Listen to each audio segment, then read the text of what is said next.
নমস্কার, কেমন আছেন সবাই? হিজিবিজির নতুন ব্লগে আপনাদের সবাইকে স্বাগত। আজ আপনাদের সাথে একটা পারফেক্ট ছুটির দিনের গল্প শেয়ার করব। অ্যালার্ম ঘড়ির উৎপাত ভুলে বেশ দেরিতে ঘুম থেকে ওঠা, বেলা করে ব্রেকফাস্ট আর বিকেল 4টেতে গিয়ে লাঞ্চ। ভাবা যায় এ আজকাল স্বপ্ন। ছোটবেলায় যখন এরকম বেনিয়ম করতাম, মা হেবি তেড়ে বকতো আর ভাবতাম কি একটা অন্যায় করছি। কিন্তু এখন এতদিন পর যখন এরকম একটা দিন পেলাম, মনে হচ্ছিল এটা পারফেক্ট। ছুটির দিনটা এরকমই হওয়া উচিত। না রান্না বান্না, না ঘর গোছানো, না ছেলের কোনো অ্যাক্টিভিটি ক্লাস, একদম তিনজনে মিলে জমিয়ে লেফট ওভার বিরিয়ানি খাওয়া, তার সাথে তো আইসক্রিম, স্টিকি পুডিং, পাটিসাপটা।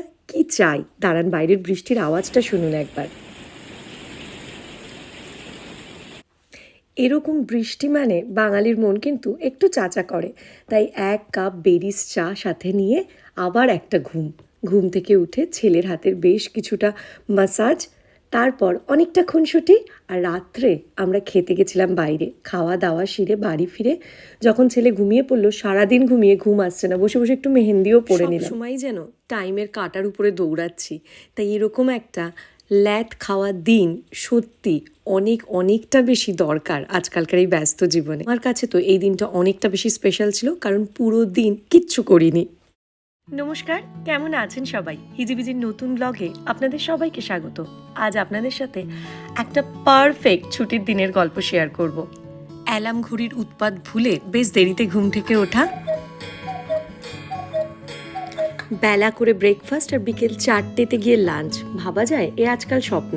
ছোটবেলায় যখন এরকম বেনিয়ম করতাম, মা হেবি তেড়ে বকতো আর ভাবতাম কি একটা অন্যায় করছি। কিন্তু এখন এতদিন পর যখন এরকম একটা দিন পেলাম, মনে হচ্ছিল এটা পারফেক্ট। ছুটির দিনটা এরকমই হওয়া উচিত। না রান্না বান্না, না ঘর গোছানো, না ছেলের কোনো অ্যাক্টিভিটি ক্লাস, একদম তিনজনে মিলে জমিয়ে লেফট ওভার বিরিয়ানি খাওয়া, তার সাথে তো আইসক্রিম, স্টিকি পুডিং, পাটিসাপটা। কি চাই? দাঁড়ান, বাইরের বৃষ্টির আওয়াজটা শুনুন একবার। এরকম বৃষ্টি মানে বাঙালির মন কিন্তু একটু চাচা করে। তাই 1 কাপ বেরিস চা সাথে নিয়ে আবার একটা ঘুম। ঘুম থেকে উঠে ছেলের হাতের বেশ কিছুটা মাসাজ, তারপর অনেকটা খুনসুটি।